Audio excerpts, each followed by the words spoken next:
Luz y sal, hermanos, vamos a reflexionar sobre la lección número 24 del quinto año, artífices de su propio destino. Solo practicando la solidaridad universal se logrará un mundo solidario. Pidamos al Señor su espíritu de entendimiento para que en estos minutos podamos comprender el mensaje que el día de hoy nos quiere revelar. Retomando la lección anterior, donde se terminó hablando de la asistencia de los débiles y dan el mensaje muy claro, el cual es precisamente apoyar a nuestros hermanos que lo necesitan. Un apoyo que debe de ser tanto en lo material como en lo espiritual. Para ello hay que recordar las obras de misericordia. Pero al mismo tiempo también se nos dice que la ayuda que se dan entre personas también debe de ser entre naciones. Las naciones desarrolladas, ricas, estable económicamente, deben de apoyar a las naciones que no lo son, con la finalidad de que éstas se desarrollen y puedan ofrecer una mejor calidad de vida a sus ciudadanos. Por ello empieza esta lección diciéndonos que los ricos tienen que dejar la avaricia para poder ayudar a los pobres, de los cuales se benefician. Claro está que esta ayuda que se menciona pueden ser de diferentes formas, apoyando las instituciones de asistencia, apoyando económicamente o generando trabajo. Para estas palabras el Papa nos recuerda la parábola de aquel rico que en algún momento llenó todos sus graneros. Por tal razón se iba a retirar para disfrutar de sus riquezas, pero esa misma noche Dios se le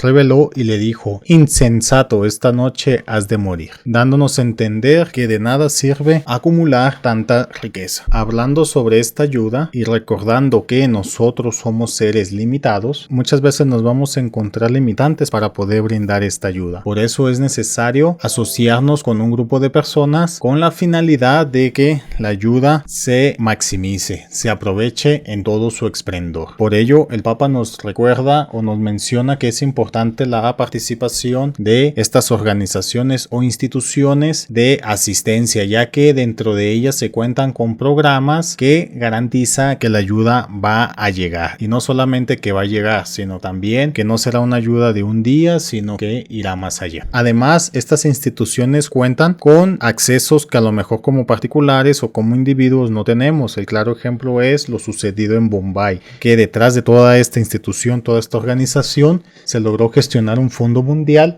para solventar la ayuda que se brindaba, particularmente todo lo que se refiere a la comida. Hay que entender esto, esta ayuda se maximiza porque se logra obtener esta herramienta financiera al servicio de todos, que posiblemente como particulares, como individuos, tal vez no tengamos acceso. Por ello que la suma del trabajo entre individuos, entre asociaciones, entre organizaciones es de mucha importancia. Una de las importancias de estas colaboraciones, ya sea entre organizaciones, entre personas y también, y por qué no, entre naciones, es que se den las colaboraciones en un contexto muy similar o en una situación de vida muy semejante, ¿no? Porque lo que llega a suceder es que cuando se tiene el apoyo de un país desarrollado, por dar un ejemplo, este país de alguna manera suele condicionar su ayuda o bien somete al país débil con la finalidad de garantizar su estabilidad. Por ello es necesario que existan estos acuerdos, ya lo dije, entre pares similares, pares en las mismas condiciones de vida. Además, de esta forma también se garantiza el desarrollo o progreso común.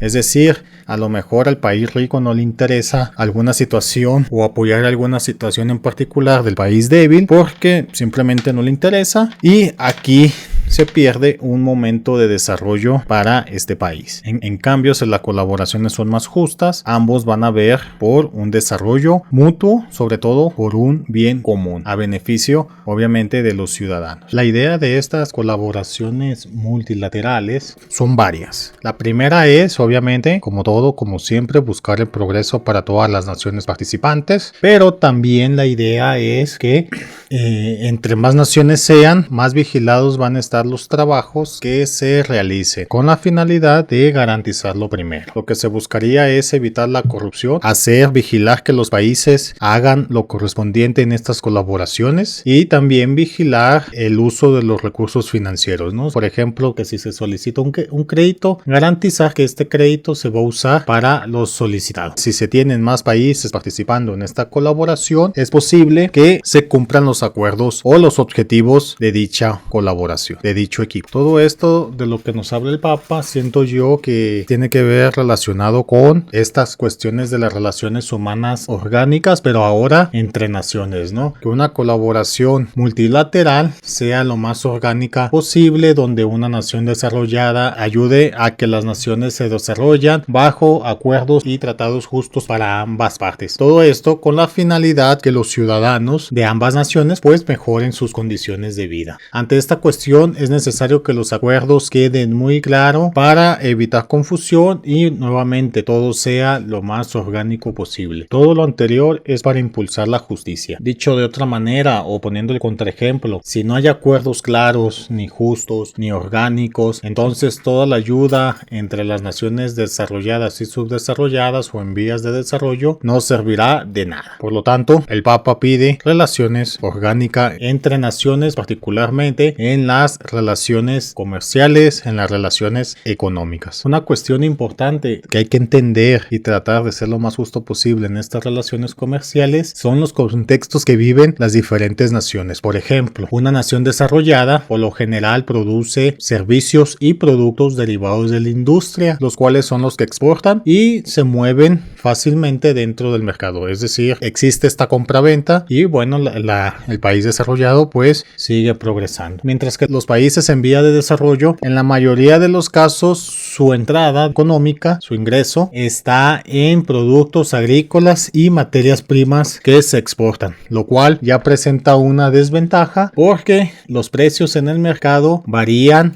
bastante, ¿no? Y muchas veces esta variación se da por ideas o pensamientos de particulares. Un claro ejemplo de esto para entender la idea es lo que pasó con el petróleo a lo largo de la pandemia por coronavirus, ¿no? Por COVID, donde unas cuantas personas decidían el precio de su barril, era la mezcla con el precio más alto. Entonces, cuando ellos bajaron el precio de su mezcla, todas las demás mezclas tenían que también bajar su precio, produciendo que se llegaran a tener precios negativos. Es decir, el país, en vez de recibir dinero por vender su petróleo, el país tenía que pagar para poderlo vender, lo cual pues es muy injusto si este país depende de los ingresos obtenidos por el petróleo. Y lo peor es que se detiene el desarrollo que presentaba el país. Continuando con esta idea, se menciona que estos precios se encuentran bajo la ley del libre intercambio, pero esta ley no necesariamente puede ser justa, y esto va a ser en función de las partes del intercambio. Menciona que es justa cuando el contexto que viven las partes son similares y no difieren tanto, es decir, entre dos países en vías de desarrollo puede darse este intercambio de una manera justa, ya que ambos necesitan estos productos. O bien, entre dos países desarrollados también se puede dar un intercambio justo por la misma razón, ambos ocupan estos servicios,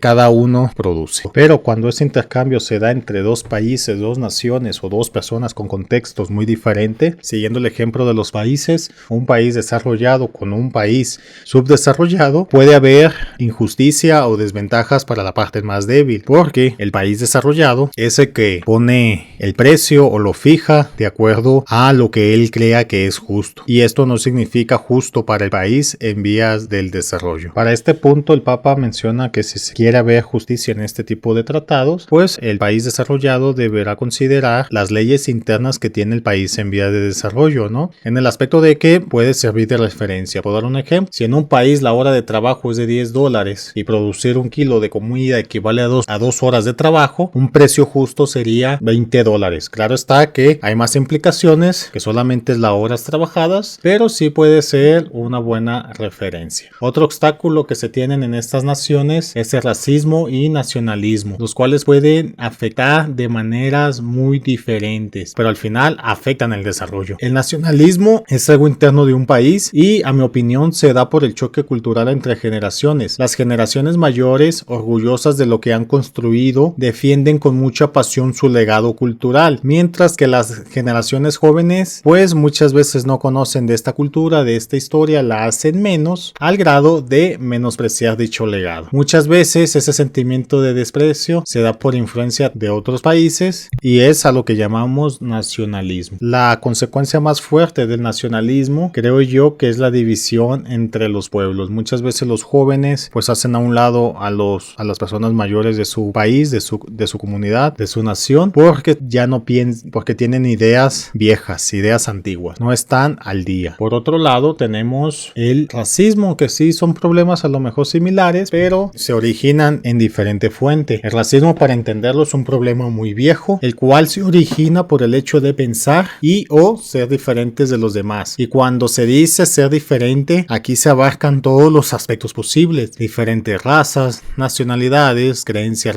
religiosas, situaciones económicas, estatus social, pensamiento político, etc. Nada más para darnos una idea de racismo, aquí en México podemos hablar de racismo en tiempo de la conquista, cuando llegan los españoles pues acá a México y lo empiezan a colonizar. Ahí había un racismo entre los mismos españoles, simplemente por el hecho de que un español nacía en la Nueva España, en México, tenía menos derechos a los que tenía un español nacido en España. Ahora no pensemos en los derechos que tenían los hijos de españoles con nativos de la Nueva España. Imagínense qué tan grande es este racismo que se menciona así de manera muy por debajo de la mesa, que la lucha de independencia es por este racismo que hay entre los peninsulares, los nacidos en España, y los criollos, los nacidos en México, ¿no? En la Nueva España. Entonces el racismo es grave, tan malo, porque crea precisamente estos sentimientos de odio que pueden llevar a un conflicto armado. Ya hablando de consecuencias mayores, nos dice el Papa que la consecuencia más grande de racismo es que puede llegar a detener el desarrollo de un país. Ahora también imaginen este racismo dentro de la colaboración entre países. Por eso es necesario evitarlo a toda costa. Y esto se va a resolver a medida como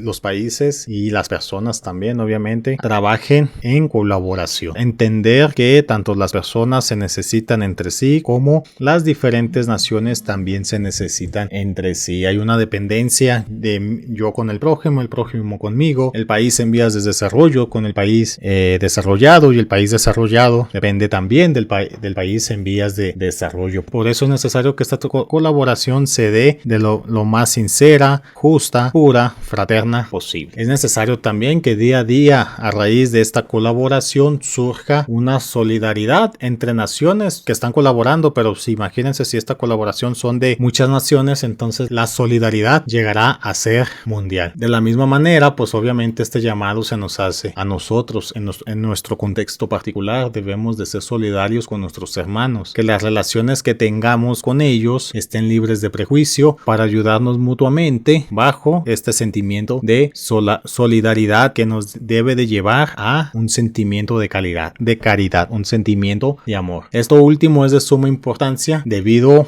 a que es el remedio de todos los males. Es decir, que por caridad debemos hacer todo de manera desinteresada, sincera, fraterna y lo más justo posible. Si desde la caridad actuamos, el mundo puede cambiar. Por dar un ejemplo, sabemos que muchas personas migran, en el peor de los casos dejan su país, dejan su casa, su familia, para conseguir un mejor trabajo, una mejor condición laboral, y así poder ir progresando, desarrollándose tanto personalmente como familiarmente. Por ello es necesario que nosotros, bajo este símbolo, este estandarte de la caridad, los apoyemos. El Papa hace una mención especial a los jóvenes que dejan su casa, aún apoyados por su familia, que dejan su casa para irse a estudiar. Esto es que a una temprana edad estos muchachos, estos jóvenes dejan su hogar, dejan su familia con la esperanza de poder obtener estudios académicos, estudios profesionales, y así en algún momento tener un buen estatus laboral, lo cual se debe de reflejar en su estatus económico. Pero el punto es que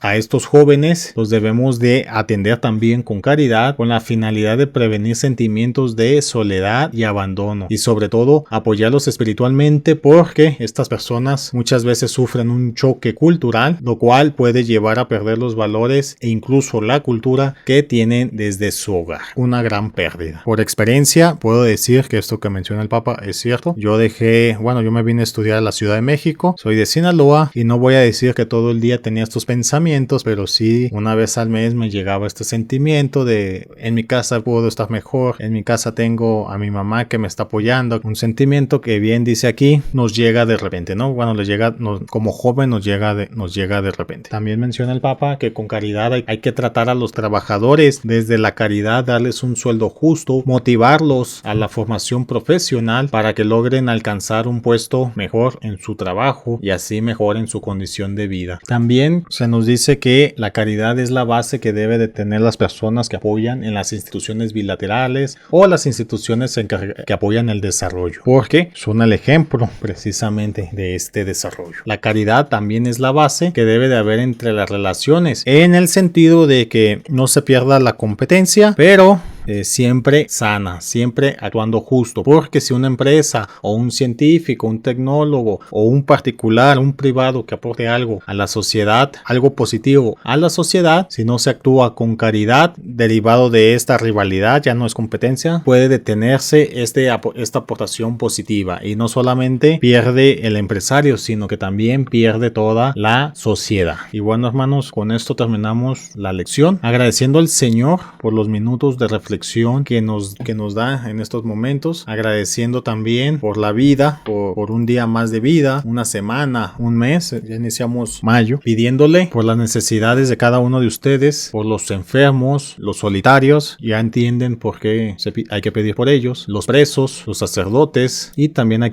pedimos por nuestros gobernantes para que su trabajo lo realicen con caridad a favor de todos los ciudadanos que representan. Todo esto se lo vamos a pedir al Padre con la oración que Cristo nos enseñó. Padre nuestro que estás en el cielo, santificado sea tu nombre, venga a nosotros tu reino, hágase tu voluntad en la tierra como en el cielo, danos hoy nuestro pan de cada día, perdona nuestras ofensas como perdonamos al que nos ofende, no nos dejes caer en tentación y líbranos del mal. Luz y sal, hasta luego.